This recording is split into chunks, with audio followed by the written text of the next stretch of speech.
Once Human's fusion system can be confusing, so much so that it's split into 2 versions. This guide is to teach you all about fusion in the regular scenarios, with the goal being 5 deviations with 3 preferred traits. The version of fusion found in the survive, capture, preserve scenario with chaos deviations, species, and skill mutagens will be covered in another video. To start fusing, you simply learn the fusion pod in the memetics tree and build it in your territory. Here's the basics. You stick 2 deviations into these 2 slots. I like to call these parents. After fusion, the child will result as one of the 2 species of the parents at a 50% chance. The parents will then have their fusion chance used up, and they can't be used as parents again. Additionally, there are 3 slots for fusion materials.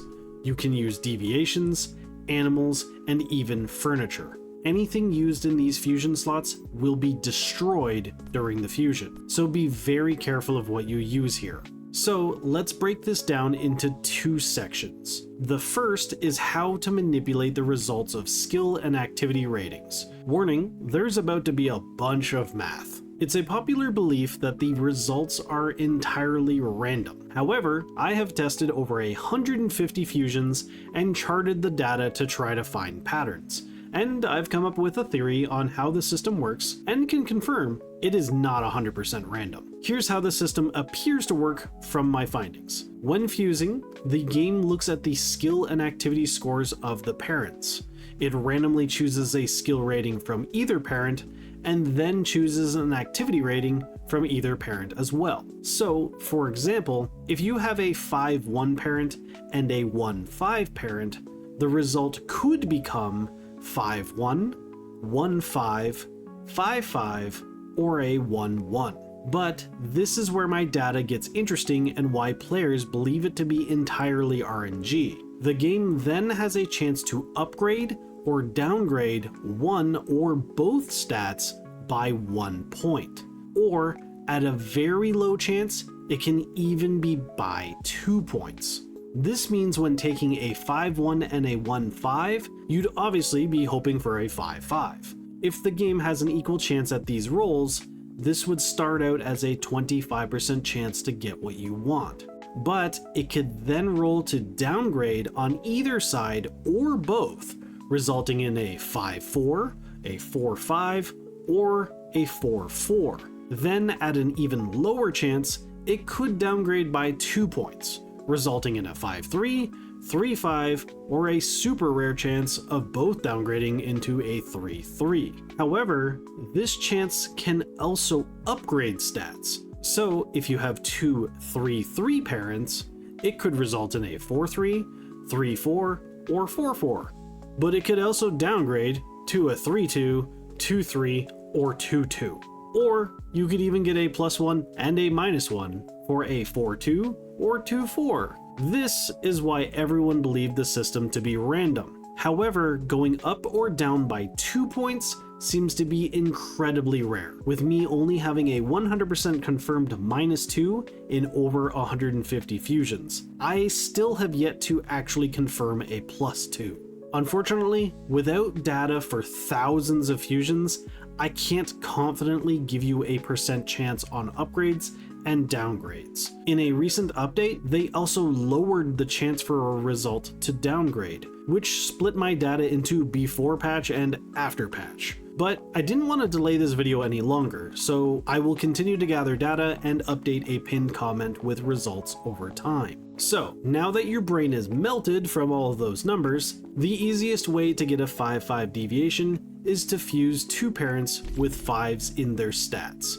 Your best chance will be using 2 5-5s, as the only result can be a 5-5 with a chance at a -1 or 2. The next best option is fusing a 5-4 and a 4-5, where you have a 25% chance to get 5-5, while also having a chance to upgrade the 4s. All other options with 5x and x5 will have that base 25% chance for the 5-5, and they are worth attempting, but just don't get your hopes up. Now that we understand how to aim for 5/5 skill and activity scores, it's time to explain the passive traits system. Passive traits come in multiple categories, each with their own symbol. General are available for any deviation, whereas territory and combat are only available for their respective types. Deviated traits come from fusing animals and furniture, and lastly, unique shiny variant traits, which can fall into any of these categories but will only work on their native species. When fusing for traits, the child can only ever have one trait from each category. One from general, one from territory or combat, and one from deviated. This means if you try to combine parents with different general traits, the child will have a 50-50 chance to obtain one or the other. However, you can sway this chance by using additional deviations with similar traits as your fusion materials. Each addition of the same trait will push the chance in favor of it. Alternatively, if you only have one instance of a trait in a category, the base will be a 50% chance. You can then add deviations with no traits as fusion materials to then give a flat 10% bonus chance to obtain the traits per deviation. This maxes out at an 80% chance. This process is how we replicate rare traits like Upper Hand or Psychic Kid, creating what I like to call trait bloodlines. Personally, I've only ever dropped one Psychic Kid, so what I've done is fused it with a no trait combat deviation, while using 3 no traits as fusion materials to get that 80% chance to get a child with Psychic Kid. I then take 2 deviations with no traits and added the previous Psychic Kid parent as a material and another 2 no trait deviations. Since that parent has no fusion chances left and isn't a 5/5, I'm fine with it being destroyed in this process. This gives me a 70% chance to get another child with Psychic Kid, while still having that first one that I made. Essentially, this process allows you to repeatedly duplicate traits depending on your luck to use later. I've done this process to create a batch of Upper Hand deviations and another batch of Psychic Kid. The next process is to combine them and create a batch that has both Upper Hand and Psychic Kid. Then we can add in a preferred furniture or animal deviated trait to create a set of deviations that have 3 traits. A lot of people like to use wolves to get Moonlight Assault, which increases mood and energy recovery at nighttime.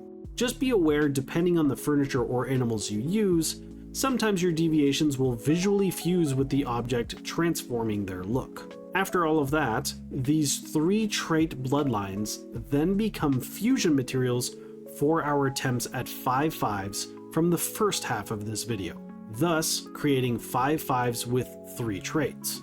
This whole process to create the trait bloodlines as well as perfect 5/5s with those traits will take a lot of deviations, but at least we now have this option.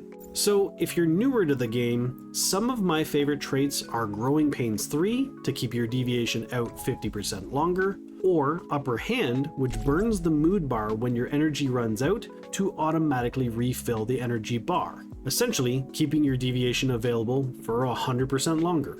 And if you're a veteran, be sure to let everyone know your favorite trait combinations in the comments. For my last tip, don't toss deviations with a good general trait just because they have a bad combat or territory trait.